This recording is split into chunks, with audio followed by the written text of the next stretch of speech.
berkisah tentang siswa SMP yang mengalami haid di usia sangat belia. Lalu setelah bermain ke hutan, siswa ini mulai mengalami kejadian-kejadian aneh, di mana tubuhnya menjadi gatal, suka menggaruk-garuk tanah, meraung, bahkan naik ke sebuah pohon. Belum selesai sampai di situ, di mana rekan siswa di sekolah juga mengalami kesurupan massal. Ada apa dengan siswa ini? Daripada penisirin, tendang dulu HP kalian dan selamat menonton.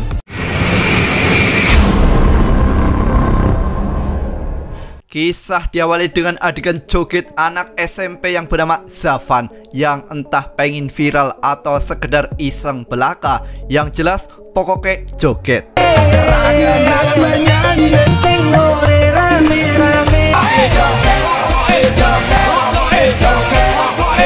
Mari saya perkenalkan dengan dua sahabat Zafan. Mereka bernama Farah dan Maryam. Yang ternyata Zafan hanya ingin pamer selain pandai berjoget, kini dia juga sudah memakai kutang alias buah. Tengok. Nak try. Karena Zafan mengunci toilet terlalu lama, dia mendapatkan hukuman dari sang guru yang bernama Sabariah, yang mana dia sangat kecewa karena murid Melayu selalu saja kalah prestasi dengan murid dari Tiongkok. Bukannya pulang ke rumah langsung, mereka justru bermain-main di sebuah sungai. Dan parahnya, Zafan pulang ke rumah dengan kondisi melepas seragam sekolah. Alhasil, itu membuat sang ibu sangat murka. Bukan macam kau. Budak ni kok malu. Malam harinya, Zafan dibuat terkejut di mana dia mendapati kasurnya terdapat bercak-bercak merah, yang menurut sang ibu itu tandanya Zafan sedang datang bulan. Kabar tentang Zafan yang sedang datang bulan bahkan membuat heboh satu sekolah. Bahkan temannya mengingatkan agar selalu mencucinya dengan sangat bersih, karena pernah ada kasus dia menjadi ODGJ setelah datang bulan. Aku nak jaga-jaga ni.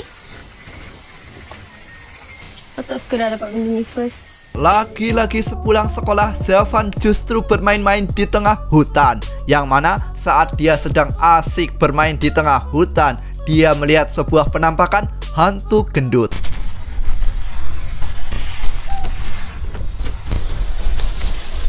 Scene beralih manakala Zafan berada di dalam kelas, di mana dia mengalami sakit tak tertahankan. Namun saat dia hendak izin ke toilet, sang guru justru melarang Zafan.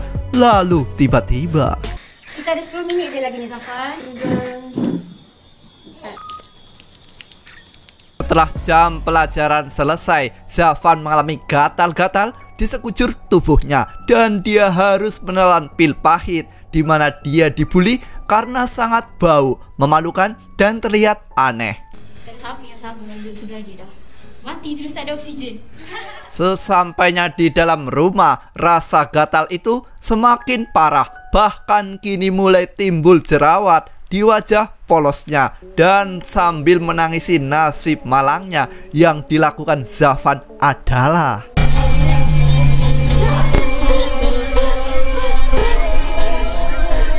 keesokan harinya, Zafan benar-benar merasakan kesepian, di mana dia belajar seorang diri di dalam sekolah. Bahkan teman-temannya sekarang mulai menjauhi dirinya. Sampai pada akhirnya kejadian mengerikan terjadi lagi, di mana saat Zafan pramuka, dia melihat penampakan hantu gendut di atas pohon, tentu saja dengan tatapan menyala.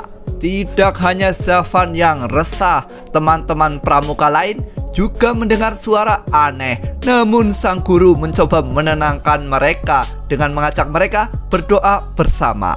Keesokan harinya, Farah menuding Zafan adalah penyebab teror yang dialami mereka tadi malam, di mana para hantu sangat menyukai bau seseorang yang sedang datang bulan. Lalu kita akan dikejutkan, di mana satu peserta pramuka tiba-tiba menghilang, padahal seharusnya kemah telah selesai. Otomatis dengan sangat terpaksa mereka bersama-sama mencari sosok Liana.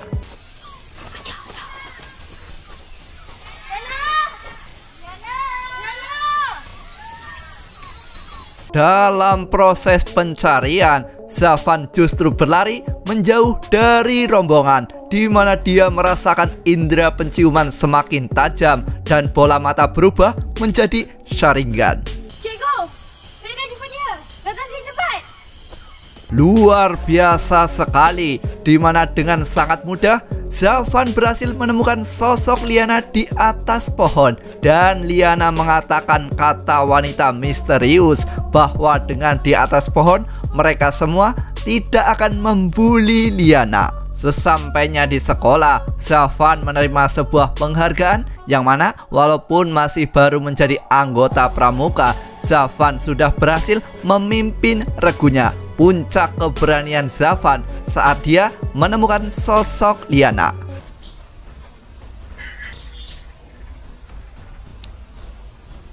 Selain menerima penghargaan, Zafan juga meraih ranking 3 terbaik di sekolah, dan prestasi itu membuat sosok Farah sangat iri hati karena dirinya selalu saja di bawah Zafan. Kenapa kau asyik nak tiru semua benda yang aku buat? Aku nombor 3, kau nombor 4. Scene beralih ke sosok Munah, ibu Zafan, di mana dia memaksa Zafan melepas penutup tangannya selama di rumah. Namun Zafan menolak dan tanpa sengaja memukul sang ibu lalu bergegas lari. Mak ni, bukan tak nak lah, Mak. Siapa kau ni? Kau teriak dia jauh. Jangan balik-balik. Sesampainya di dalam hutan, Zafan dibuat resah mendengar suara seekor katak. Lalu dia menangkap katak itu, dan tanpa sengaja Zafan membuat katak itu menghembuskan nafas terakhir.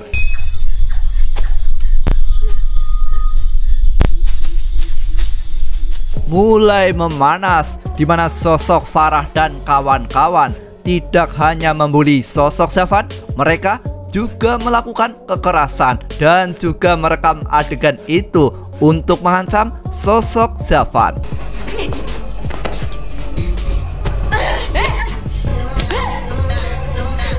Dampak dari kejadian pembulian itu, salah satu dari mereka mengalami kesurupan. Lalu anehnya, tangan sosok Zafan berubah aneh dan Zafan mengatakan aing macan. Kali ini kesurupan hampir melanda para pembuli Zafan. Bahkan sampai guru Zafan juga kena getahnya. Otomatis pihak sekolah sangat panik sekali. Lalu kita akan dibawa ke sebuah kejadian di mana Zafan berlari ke tengah hutan layaknya seorang ninja dari Konoha, dan anehnya rambut di kepala Zafan mulai rontok. Lalu dia berteriak tidak jelas.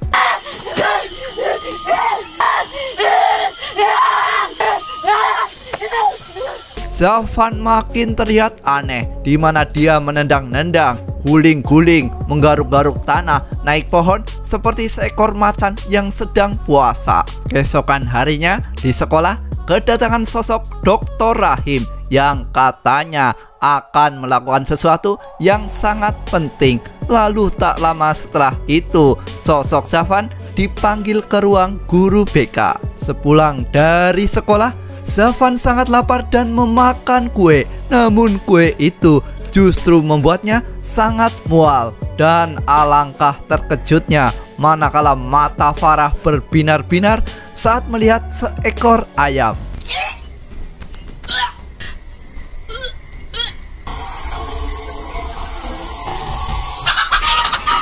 Kembali ke sekolah, yang mana saat proses pramuka sedang berlangsung, adegan kesurupan kembali terjadi di sekolah. Nampaknya Dr. Rahim dihadirkan di sekolah untuk menjadi seorang pahlawan.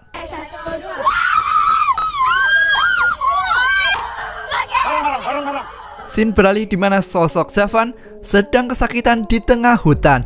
di mana dia melihat adanya penampakan dan lagi-lagi Zafan menjadi macan lalu memanjat pohon.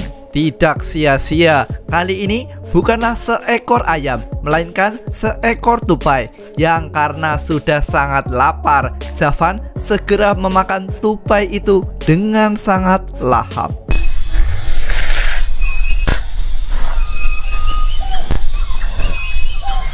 Lalu kita akan dibawa ke sosok Maryam yang sedang sendiri di tengah hutan dan menemukan seekor babi yang tewas dalam keadaan terkoyak. Lalu apakah babi ini adalah korban kekejaman sosok Zafan? Simak sampai habis. Sosok Zafan yang sedang santuy dikejutkan dengan suara sosok Maryam yang mengatakan bahwa Zafan ada di sini. Lalu dengan tatapan bengis, Zafan meminta Maryam untuk segera pergi.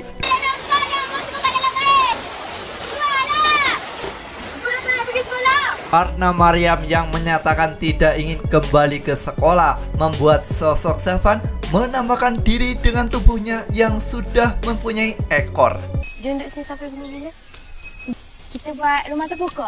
Beralih ke rumah Zafan yang berteriak sangat keras bahwa dia tidak akan kembali ke sekolah karena sang ibu yang mulai melakukan kekerasan membuat ayah Zafan menjadi stres. Keesokan harinya, Asman mengundang Dr. Rahim untuk membebaskan sosok Zafan dari penderitaan, dan sebagai seorang praktisi yang kekinian, Dr. Rahim juga mengabadikan momen ini melalui streaming. Kau keluar sekarang. Dia tak nak kerjasama dengan kita. Sosok yang ada di tubuh Zafan tidak mau keluar. Otomatis Dr. Rahim mencoba menyemprotkan air ajaib yang membuat Zafan marah. Namun Dr. Rahim lebih marah manakala penonton mengatakan dia seorang penipu.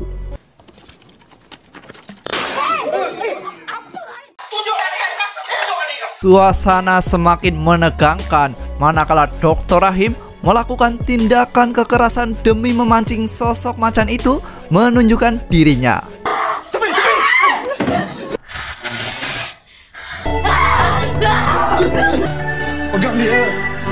Sosok macan itu akhirnya menampakkan diri dengan bola mata yang menyala di siang bolong. Lalu sosok itu mencoba berlari ke tengah hutan.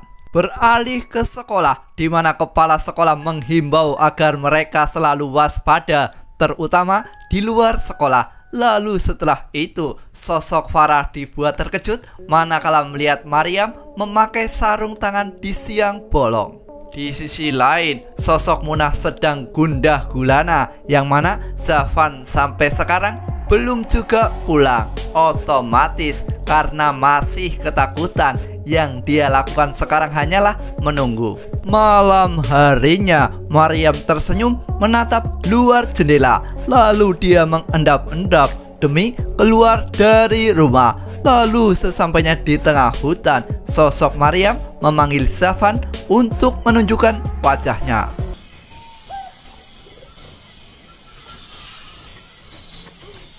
Dan oh my god, tidak hanya Maryam yang menyusul ke hutan, sosok Farah juga ikut menyusulnya. Dan di tengah gelapnya hutan, mereka bertiga berlari layaknya bocah-bocah kecil.